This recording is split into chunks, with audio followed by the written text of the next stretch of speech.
Assalamualaikum warahmatullahi wabarakatuh.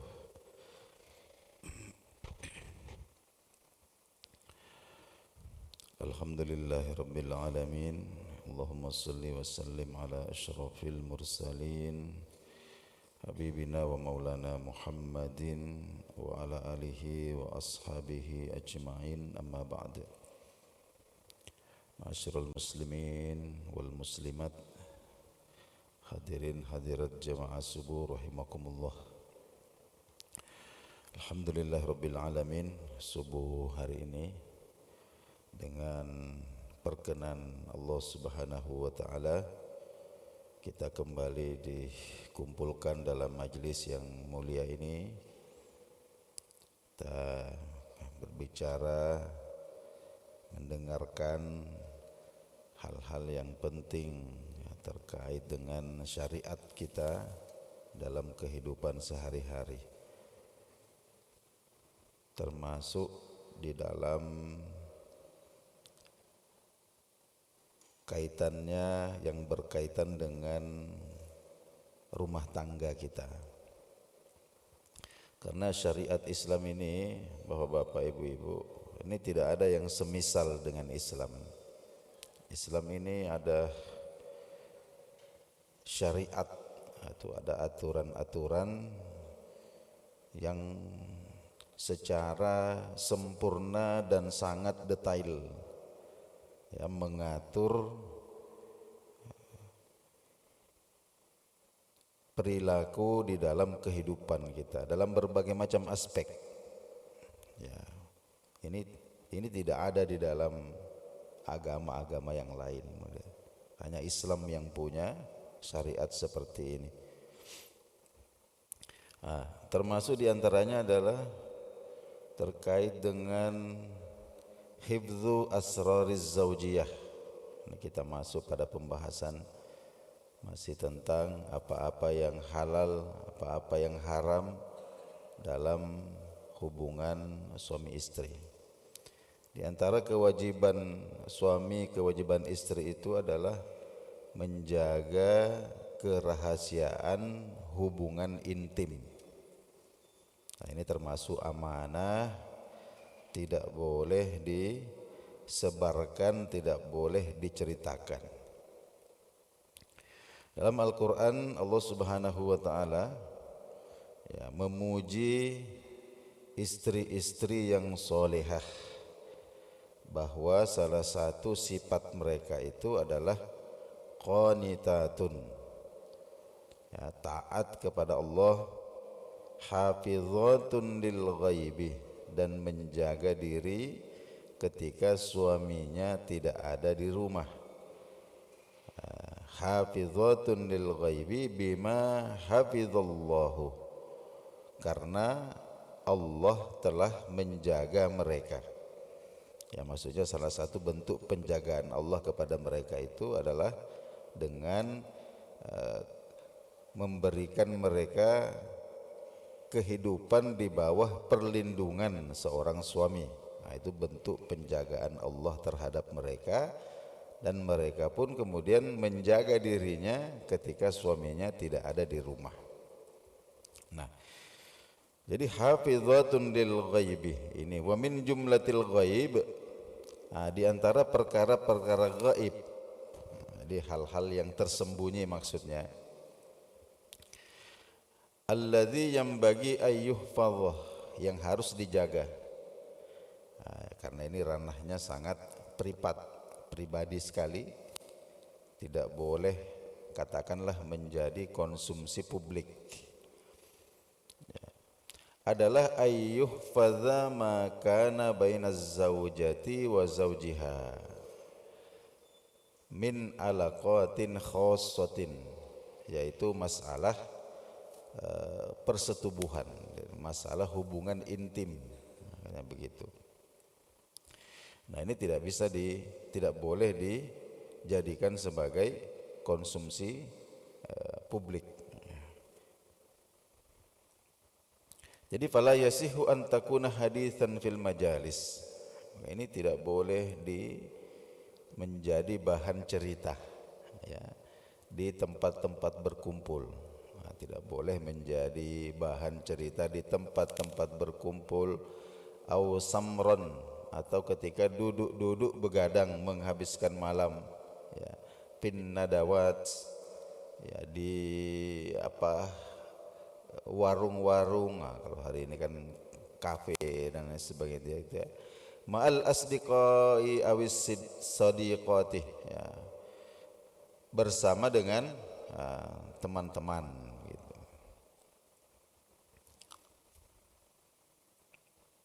Nah, jadi ini dosa besar. Ya, disebutkan dalam hadis Nabi sallallahu alaihi wasallam, inna min syarrin nas, ya, di antara manusia yang paling buruk, manzilatan indallah, kedudukannya di sisi Allah, yaumal qiyamati, di hari kiamat itu adalah ar-rajulu, seorang suami, yufdi ilal mar'ah, yufdi ilal mar'ah wa tufdi ilaihi, ya, yang menyetubuhi istrinya dan istrinya pun seperti itu, thumma, lalu kemudian yunshiru sirraha, dia ke sana kemari menceritakan rahasianya. Ya, ini dosa besar. Pelakunya disifati sebagai manusia yang paling buruk, ya. Nah, dia termasuk di antara manusia yang paling buruk kedudukannya di sisi Allah Subhanahu wa taala. Nah, hadis yang kita bacakan tadi itu dicantumkan oleh Imam Muslim dan Imam Abu Dawud.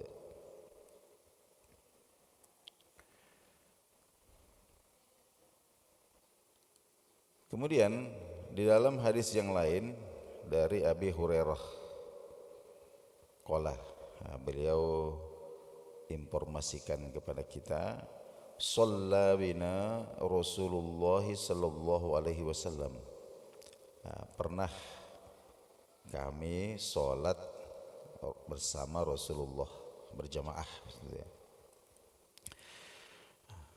Jadi dalam momen salat berjamaah itu bersama dengan Nabi sallallahu alaihi wasallam, falamma sallama, ketika beliau telah salam, ya, jadi salat sudah selesai. Begitu selesai salam, aqbala alaina biwajhi, maka beliau menghadap kepada kami, menghadap kepada jamaah. Faqala, kemudian beliau sallallahu alaihi wasallam bersabda, majalisakum, ya, majalisakum, hati-hati kalian dengan majelis-majelis kalian. Ya, majelis-majelis itu maknanya tempat duduk-duduk ngobrol-ngobrol. Nah, itu namanya majelis. Jadi kalau sudah ada minimal 2 orang cerita-cerita, itu namanya sudah majelis. Nah, jadi Nabi ingatkan, waspada kalian, hati-hati kalian dengan majelis-majelis. Nah, majelis-majelis. Kemudian beliau bertanya, hal minkum, apakah ada di antara kamu, ar-rajulu, seorang suami, idza ata ahlahu, ketika dia menunaikan hajatnya kepada istrinya, ya, aglaqa babahu, dia tutup, dia kunci pintunya, wa arkha satrahu, dia turunkan satirnya, ya, semacam seperti gorden, diulurkan gordennya, maksudnya dia tutup supaya orang tidak tengok, kan begitu. Lalu setelah selesai, yukhriju, dia keluar bertemu dengan teman-temannya, fayuhadditsu, lalu dia bercerita, fayaqulu, dia mengatakan, fa'altu bi ahli, oh, saya begini sama istri begini, wa fa'altu bi ahli, saya begini, saya begitu. Fasakatu. Nah, ketika Nabi tanya seperti itu, fasakatu, maka jamaah ini diam. Fa aqbala 'alan nisa fa aqbala 'alan nisa'i, lalu kemudian Nabi mengarahkan pandangannya ke arah kaum perempuan. Nah, jadi di sini jelas ya bahwa kaum perempuan juga menghadiri sholat jamaah di masjid di zaman Rasulullah sallallahu alaihi wasallam. Ya. Fa aqbala 'alan nisa'i, lalu kemudian beliau mengarahkan pandangannya kepada kaum perempuan. Faqala, kemudian beliau bersabda, bagaimana dengan kalian wahai kaum perempuan, wahai para istri? Hal minkunna, apakah ada di antara kalian, man tuhaditsu, yang juga menceritakan bagaimana dia berbuat dengan suaminya. Maka semuanya diam. Sampai kemudian fajassat fatatun ka'abin ala ihda rukbataiha. Ada seorang gadis, ada seorang wanita yang kemudian menepuk-nepuk lututnya. Dia tepuk-tepuk lututnya. Wa tatawalat liyaraha Rasulullah sallallahu alaihi wasallam, agar Rasulullah melihatnya. Nah, jadi katakanlah dia mengundang perhatian dengan menepuk-nepuk lututnya supaya Nabi menengok kepada dia, wa yasma'a kalamaha, dan mendengarkan ucapannya. Faqalat, apa yang dia katakan? Wallah, demi Allah ya Rasulullah, innahum yatahaddatsuna, sesungguhnya mereka kaum laki-laki itu bercerita, ya, para suami itu bercerita. Wa innahunna layatahaddatsna, dan kami pun para istri bercerita. Yang laki-laki cerita kepada sesama laki-laki, yang perempuan cerita kepada sesama perempuan. Faqala alaihi salamu, maka Nabi sallallahu alaihi wasallam bersabda, hal tadruna, tahukah kalian, ma mithlu man fa'ala dzalika, siapakah yang dicontoh, siapakah yang ditiru-tiru oleh orang-orang yang bercerita itu? Inna mithla man fa'ala dzalika, inna mathala man fa'ala dzalika mathalu syaitanin wa syaitanah. Nah, sesungguhnya yang dicontoh oleh mereka itu adalah, ya, setan laki-laki, wa syaitanatin, dan setan perempuan. Ya, laki ya ahaduhuma sahibahu bisikah, keduanya bertemu di jalan. Nah, keduanya bertemu di jalan, maksudnya setan laki-laki dan setan perempuan itu ketemu di jalan. Faqadha hajatahu minha, lalu bersetubuh. Ya, wan nasu yanzuruna ilaihi, nah, sedangkan ya banyak yang melihat mereka. Nah, ini mereka tidak ada rasa malu, dan ini perilaku buruk. Nah, ini termasuk perilaku buruk setan itu adalah, ya, menunaikan hajatnya di depan pandangan banyak orang. Nah, mereka tidak tahu malu. Dan ketika ada suami atau ada istri yang kemudian menceritakan hubungan intim dengan pasangannya kepada orang lain, meskipun sama-sama perempuan atau sama-sama laki-laki, ini oleh Nabi Shallallahu Alaihi Wasallam diserupakan perilakunya dengan setan. Nah, itu saya kira sudah cukuplah untuk kita menjauhi hal-hal bodoh seperti itu. Nah, di antara dampaknya itu adalah, ya, jadi yang pertama ini dosa besar. Nah, tadi disebutkan dalam hadis bahwa pelakunya itu disifati sebagai manusia yang paling buruk kedudukannya di sisi Allah Subhanahu wa taala. Kemudian menyerupai perilaku setan yang tidak tahu malu. Kemudian merusak kehormatan pasangan. Itu sama dengan menelanjangi diri sendiri, membuka aib sendiri. Dan larangan ini berlaku untuk semua bentuk komunikasi mengenai rahasia hubungan intim, termasuk katakanlah menggunakan kode-kode, menggunakan kerdipan-kerdipan mata, menggunakan bahasa-bahasa isyarat, ya, yang intinya bisa dipahami orang yang terkait dengan rahasia hubungan intim suami istri, ini semua diharamkan. Meskipun ada pengecualian dalam kondisi-kondisi tertentu. Jadi seumpama ada di antara pasangan itu, ini umumnya istri, ya, umumnya perempuan yang mengalami katakanlah kekerasan seksual, ya, jadi disakiti, dia bisa katakanlah menceritakan itu kepada, tapi jangan kepada orang yang tidak berkepentingan, orang yang kalau dicerita ini hanya akan menyebarkan aib saja. Tapi boleh menceritakan kepada pihak-pihak katakanlah yang bisa menolong, ya, bisa menolong. Termasuk juga ketika ada perilaku-perilaku seksual yang menyimpang, ya, katakanlah ada suami yang, ada laki-laki yang suka dubur, jadi menyetubuhi istrinya ke duburnya, ini juga termasuk menyimpang.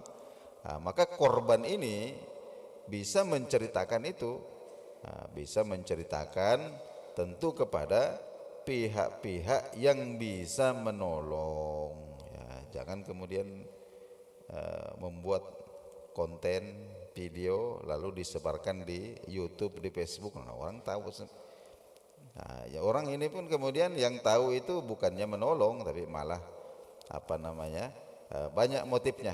Jadi intinya ada pengecualian-pengecualian kita bisa ceritakan, akan tetapi tujuannya adalah untuk maslahat, ya, seperti yang kita contohkan tadi, atau dalam rangka berobat. Kita berobat, ya, berobat itu kepada ahli, jadi jangan kepada teman, jangan kepada teman cerita, saya begini bagaimana, tanyakan kepada ahlinya, kepada dokter kah dan lain sebagainya. Maka dalam hal-hal seperti itu nanti diperbolehkan. Kemudian sedikit kita tambahkan tentang fi tahdidin nasli. Bagaimana hukumnya tahdidun nasl? Tahdidun nasl itu membatasi keturunan, ya, membatasi keturunan.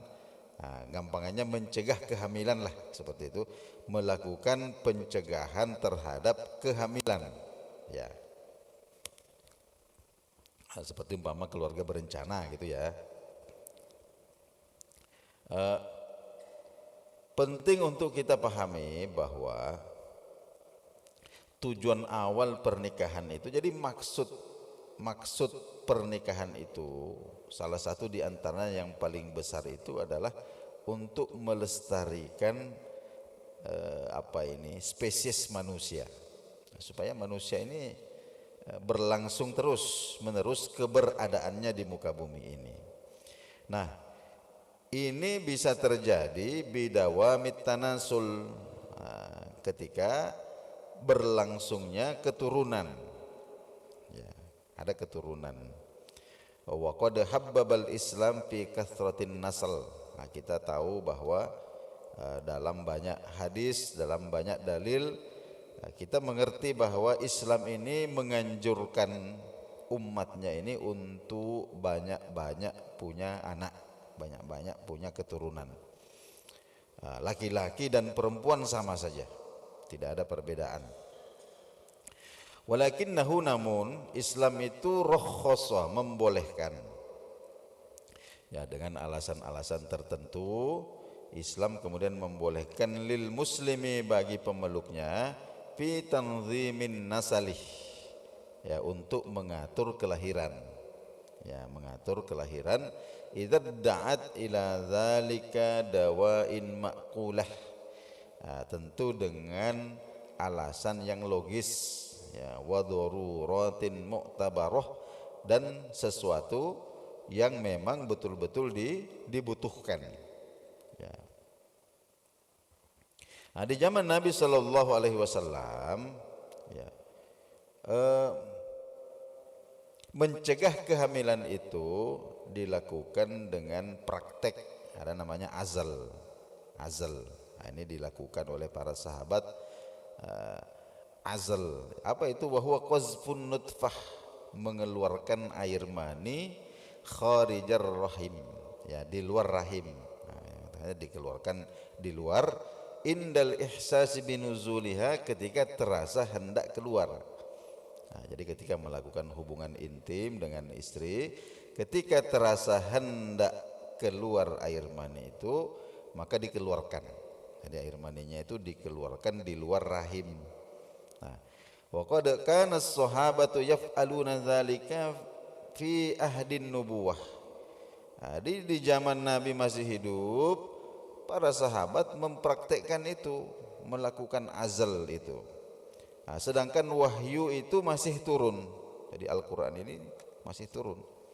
Nah, disebutkan dalam Sahih Bukhari, Sahih Muslim, ada sahabat Nabi sallallahu alaihi wasallam namanya Jabir bin Abdullah radhiyallahu anhu.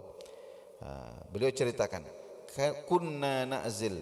Nah, dulu kami itu mempraktekkan azal, ya, mempraktekkan azal fi ahdi Rasulullah sallallahu alaihi wasallam, ketika itu Nabi masih hidup, wal Qur'anu yanzilu, dan Al-Qur'an masih turun.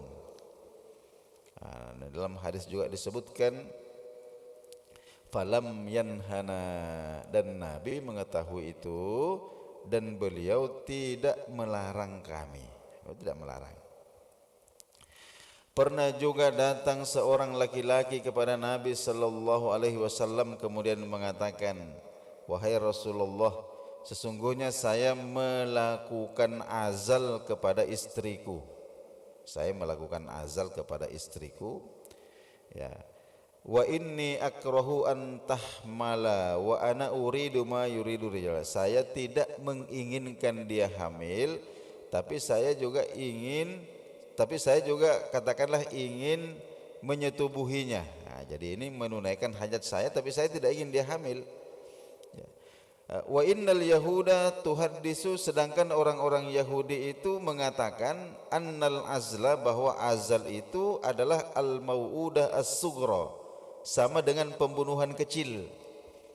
Nah, jadi laki-laki ini datang kepada Nabi bertanya, saya punya istri, saya punya hajat kepadanya, tapi saya tidak ingin dia hamil, jadi saya melakukan azal. Nah, saya dengar orang-orang Yahudi itu mengatakan bahwa azal itu termasuk mau'udatus sughra, pembunuhan kecil. Itu sama dengan membunuh anak. Itu menurut orang Yahudi. Maka bagaimana tanggapan Nabi sallallahu alaihi wasallam? Faqala, maka beliau mengatakan, kadzabatil yahudu. Nah, orang Yahudi itu berdusta. Walau aradallahu ay yakhluqahu mastata'ta an tusrifahu. Jadi meskipun kamu itu melakukan azal, kalau Allah Subhanahu wa taala berkehendak untuk menjadikan istrimu itu hamil, mastata'ta an tusrifahu, kamu tidak akan bisa menghindarinya. Nah, jadi maksudnya Nabi itu adalah meskipun seorang suami itu melakukan azal, maka tidak menutup kemungkinan itu ada satu tetes, dua tetes, ada satu tetes atau dua tetes qatrah, ya, air mani itu yang masuk, lalu kemudian takunu sababan lil hamli, yang menjadi sebab kehamilan, wa huwa la yadri. Nah, sedangkan laki-laki itu tidak menyadarinya. Jadi ini. Nah, kemudian wafi majelis Umar, pernah dalam majelis Sayyidina Umar itu tazakaru al-azlah, mereka menanyakan tentang azal, ya. Faqala rajulun, maka adalah seseorang yang mengatakan bahwa innahum, sesungguhnya orang-orang Yahudi itu yaz'amuna, menganggap annahu, bahwa azal itu, mencegah kehamilan itu al-mau'udatus sughra, ya, termasuk pembunuhan. Faqala Aliyun, maka Sayyidina Ali mengatakan la takunu mau'udah, itu tidak bisa disebut pembunuhan, itu tidak benar. karena tidak bisa disebut pembunuhan hatta tamurru 'alaihal atwaros sab'ah, sampai nutfah atau air mani itu melewati 7 tahapan. Ya, itu disebutkan dalam Quran, hatta takuna sulalah. Ya, mulai dari saripati tanah, mintin, ya. Sulalatan mintin, saripati tanah, kemudian nutfah, kemudian nutfah, air mani, thumma alaqah, kemudian segumpal darah, ya, sigot, ini yang menggantung di dinding rahim, thumma idhaman, kemudian tulang belulang, thumma tuksa lahman, kemudian tulang belulang itu dibungkus daging, thumma takunu khalqan akhar, dan terakhir kemudian berwujud manusia. Nah, kalau sudah seperti itu kemudian dikeluarkan, nah itu baru namanya pembunuhan. Tapi kalau belum masuk, nah itu tidak bisa disebut pembunuhan. Nah, Imam Ali mengatakan begitu. Faqala Umaru, maka Sayyidina Umar mengatakan, shadaqtah, engkau benar wahai Ali, atalallahu baqa'aka, ya semoga Allah memanjangkan umurmu. Nah, jadi baik Bapak-bapak, jamaah subuh rahimakumullah, kita cukupkan dulu sampai di sini. Insyaallah besok subuh kita lanjutkan kembali. Subhanakallahumma wa bihamdika asyhadu an la ilaha illa anta astaghfiruka wa atubu ilaik. Wallahu a'lamu bis-shawab. Assalamualaikum warahmatullahi wabarakatuh.